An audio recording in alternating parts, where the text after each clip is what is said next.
Hey, what's up, y'all? This is Rodney, and I'm back, and I just wanted to come and run my mouth. Now, listen, there was one thing I forgot to mention in my last video when we were talking about NEYO and Crystal Renay. Long story short, they have an agreement that they can't bring anyone around their kids unless they're married or engaged. And I was just like, girl, that just sounds like a whole mess to me. And one of the things I forgot to mention, and one of you reminded me in the comment when you left the comment, was basically like, you date someone, how do you just get engaged to a man or a woman and you don't even know if your kids like this person? You don't know how the relationship between this soon to be husband or wife is going to be with your kids. Like, how do you just pop up one day and tell your kids? It's one thing if your kids are grown at the house, whatever, blah, blah, blah. But if you have, kids living at your home, how do you just up one day and just come home with a man and say, this is mommy's fiance? Girl, this is daddy's fiance. Like, how does that work? And then you find out your kids can't even stand the ground that this person walk on. You done dated this person for 2 or 3 years, just to find out that that the family is not, girl, it ain't meshing. It's a mess. Anyways, all right, that's all I want to say about that. And then another thing I wanted to mention too, we had a conversation the other day about Torre. The guy he was talking about Beyonce. He basically, long story short, again, I already talked about this in a previous video. He was basically saying that he, in a way, he didn't really understand, with Beyonce being as wealthy as she is, why would she want to go on tour again?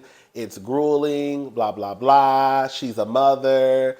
He low-key was kind of like taking shots at her in a way. She's a mother. She's not young.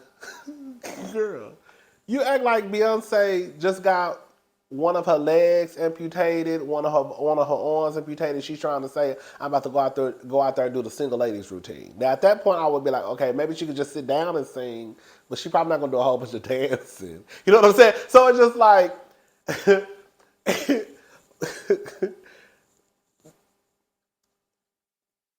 like I said in the last video, what if Beyonce just wants to go on tour because she wants to go on tour? What if she just loves her job? And another thing too, even with him saying it's a grueling, like basically her job is grueling, and basically I guess it's just, girl, she's gonna be on the road. She's going to be on the road for, I think they said from May to September. May, June, July, August, September. Girl, that's 5 months. Now, I was reading an article on Billboard.com, and this is what it says. Beyonce's Renaissance World Tour, how much could it make? Beyonce released Renaissance, her 7th studio album, blah, blah, blah. We already know about that. But 6 months later, days ahead of the potentially pivotal Grammy ceremony, February the 5th, is where she's the year's leading nominee. Beyonce has announced the Renaissance World Tour. It's bound to be one of the year's biggest concert events, aiming to be her 4th tour to gross over $200 million based on forecasts estimated by Billboard Box Score. In fact, the tour could easily sail past the $275 million mark. The all-stadium trek is currently scheduled to play 41 shows in 10 countries from May the 10th to September the 27th. All I'm saying is this, and this is not me trying to be shady. Girl, at the end of the day, all the girl doing is singing and dancing. That's really what it comes down to. So we're not gonna act like she like standing on the side of the biggest building in the world, cleaning the windows or doing open heart surgery. She's singing and dancing. She's singing and dancing, and she might bring in, girl, $275 million.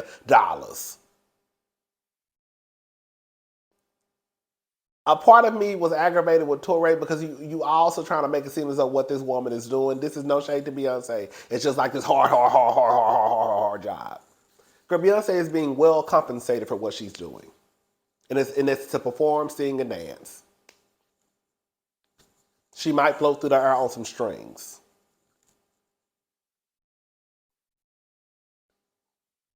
I would think that even with her having this grueling job and having to be on the road and work for 5 months, if you can gross what they say between 200 to $275 million, girl, I think that is perfectly okay. That's all I'm saying. That's all I'm saying. I'm gonna leave it alone. That's all I'm saying. All right. I just want to say that. Let's move on. Girl. Oh, this made me nervous, y'all. Flashdance singer Irene Cara died from high blood pressure and cholesterol. Ooh, girl. Ooh, girl, you know that made me nervous, girl. I don't know anything about this woman, so I'm not gonna sit here and act like I know who she was. I just saw it on the Jasmine brand, and when I saw high blood pressure and cholesterol, honey, I almost passed out. Famed star Irene Cara's cause of death has been revealed. The iconic singer died of hypertension and high cholesterol. According to medical documents, the medical examiner has ruled Irene's official cause of death. It's also noted that Irene was diabetic.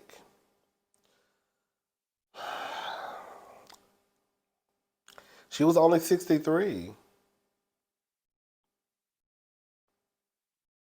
Oh, girl, we need to get our life together. Girl, I need to get my life together, okay?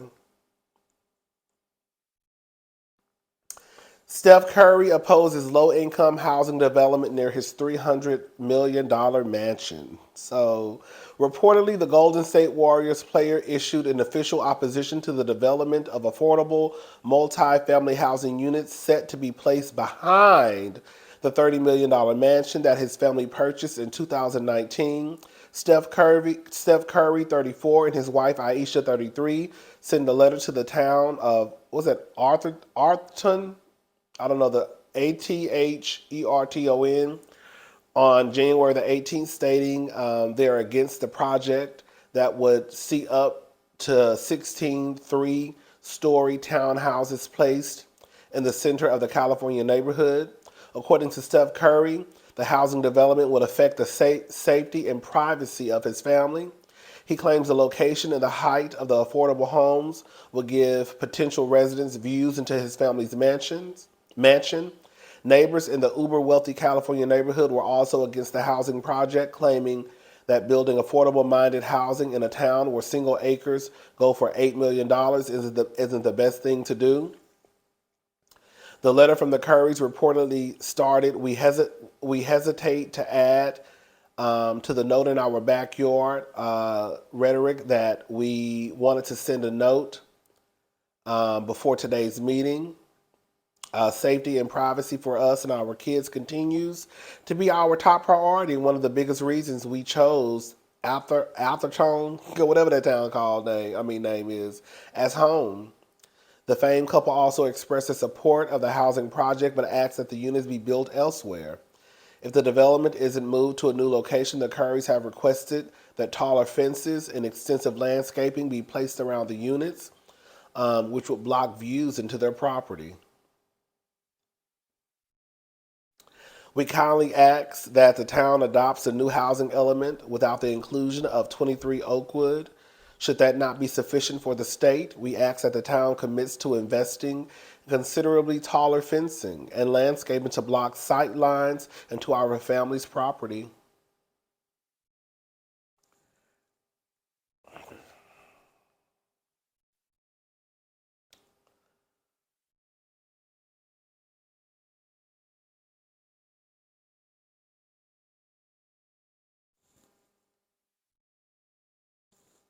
I don't know.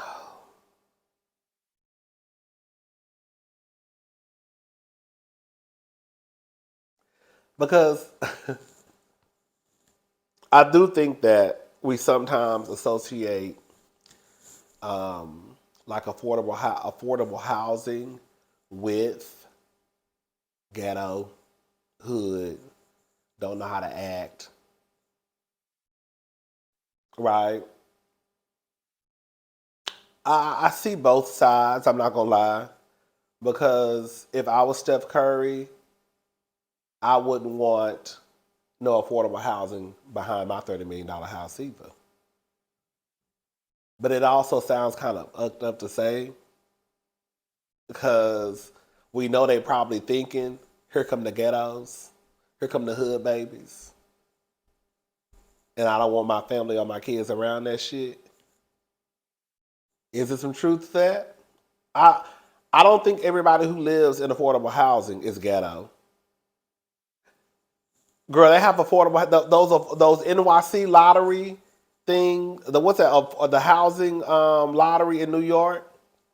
Girl, I was looking into that. Girl, you have some of those apartments. I'm going into a whole different thing. Well, girl, you have some of those apartments, girl. They could. I saw an apartment where like I think like the income bracket to qualify for the apartment, you had to make I think at a minimum of $80,000, and I think the max was like 200,000. I was like, girl, the simple fact that y'all even consider $200,000 to be low income, girl, it's absolutely insane. $200,000 in my eyes is not low income. Now I get in New York it might be considered low income, but like, girl, if I was if somebody came to my office and said I need help with housing, all I make is $200,000, girl, I was sitting there, girl, you don't get your ass out of my face. It's a bitch out there. It's a bitch out there right now making $10 and making it do what it do. If you can't make that $200,000 work for you, I don't know what to tell you, girl. I get it. I get it. Let me read you. You know I don't too much care for Jamil Hill. But this is what she had to say. I definitely understand the safety concerns the Curry family has because they are in a unique situation being so high profile. But I'm a little disappointed reading these comments. Some of y'all sound a lot like white folks who don't want us in their neighborhoods don't want us in their neighborhoods sound. The reason black people become so heavily concentrated in inner cities is because white people are housing communities and associations in the suburbs and better neighborhoods use the same logic to keep us away from them. Worried about property value laws, criminality, generally not feeling comfortable around us. There are a lot of areas who still do this because they want their neighborhoods to look a certain way. Low income or not, doesn't everyone deserve access to better schools and services? Are we just picking and choosing based off of perception and stereotypes? Something black folks know all too well. I mean, girl, I have to agree with what she said. Like I said, guys, I see both sides. I see both sides. Because I don't think everybody who lives in the projects is ghetto. Everybody, matter of fact, I know. Matter of fact, I know everybody who lives in the projects is not ghetto because I have family who has lived in the projects, right? So I know that's not true. But I also understand that while it may be, them, the Currys, and other people in the neighborhood automatically thinking that once you build these apartments, it's going to bring out a certain type of people. I understand that too. Because there may be some truth in that. There is some truth in that. When I'm not going to say act like it's not. While everybody that is in affordable housing, while everybody that lives in the projects or whatever is not ghetto, hood, ratchet, some of the motherfuckers are. Okay? And sometimes one person can ruin it for everybody. What y'all think? What y'all think? Y'all think the Currys messed up for what they doing, or y'all understand what they trying to say? Like I said, I understand it. It just sounds like, ugh. Like, oh, girl. Y'all let me know. Y'all let me know, and then I'm gonna side with y'all let me know. Ooh, y'all let me know, and then whoever convinced, I'm gonna go whoever convinced me. Okay, because I. Okay, y'all let me know, and then whoever convinced me, that's who I'm gonna go. That's who team I'm gonna be on, child.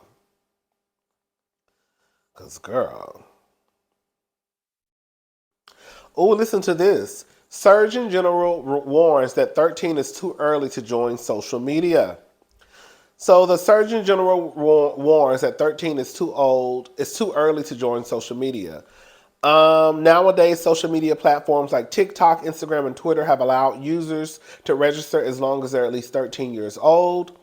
According to Murthy, this may result in adolescents having a distorted sense of who they are throughout critical development years. I personally, based on the data I've seen, believe that 13 is too early, he told CNN. I'm sorry, the Surgeon General Vivek Murthy. That's his name. Well, I probably destroyed that man's name. It's a time where it's really important for us to be thoughtful about what's going on and to how they think about their own self-worth and their relationships. And the skewed and often distorted environment of social media often does a disservice to many of those children. Teenagers who use social media will become hypersensitive as adults, he suggested. Medical professionals are quite concerned about teenagers' use of social media because of the studies that show a connection between social media and youth depression. Given these platforms' rising popularity among peers, Murthy is aware that it will be difficult to keep children off them, but he thinks parents should maintain their stance in order to help protect their kids. He said if parents can band together and say, as a group, we're not going to allow our kids to use social media until 16, 17, or 18, or whatever age they choose, that's much more effective strategy in making sure your kids don't get exposed to harm early. When children are on platforms at too young an age, Murthy warns that they may develop insecurities and become vulnerable to bullies.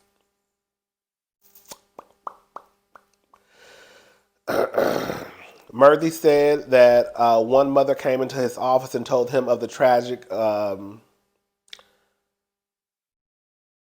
suicide of her 11-year-old daughter after she was mercilessly cyberbullied. Girl, I agree. I just don't I just don't think kids should be on social media. This is just do what y'all want to do with y'all kids. I don't have no kids, okay? But my opinion is I don't think that kids should be on social media. Hell, I can log on to Facebook right now, girl, Instagram, and girl, grown people can't even handle social media. Acting a fool. So if you got grown ass 20, 30, 40, 50, 60-year-old people out there acting a fool on social media, don't no teenager got no business being on no social media. That's just me. If I had children, my children would not be a part of social media until probably they graduated from high school. Girl, social media is a doggy dog world, baby. Girl. Baby, sometimes I have to get off social media. And I'm a grown ass man. So for children, I wouldn't advise it. I don't even think children should watch YouTube. I think children should stay on YouTube Kids. Because I just look at stuff like you shouldn't have access to the same thing that I have access to as a grown person. Because if you're on like YouTube, then you're not watching YouTube Kids. You see what I'm saying? So you're watching something that I'm watching. Like they built YouTube Kids for a reason, not for the person who has access, not for you to have access to what grown people watching. So you need to stay over here. So like with social media, it's like, girl, you don't need to be on Instagram. There's a lot going on Instagram. Semi-nudity. It's just a lot going on. Unrealistic expectations of how people look. Right? So it's like, girl, you really don't need to see it. It's already a lot for people when we are in school. Like I really am happy because I went through some shit in school. We've already talked about that. We might talk about tap on it another again. I don't feel like doing all that right now. But I went through some shit in middle school and high school, and I don't know what my experience would have been if social media was around when I was in middle school and high school. Because a bitch was already going through it anyways. You know what I'm saying? So then to add on top of that being bullied and shit, you know, that just would have took it to another level. Yeah, I just don't think kids should be on social media. I don't. I just don't. I just don't. That's just my opinion, though. All right, y'all. I'm gone. I will talk to y'all later. Bye.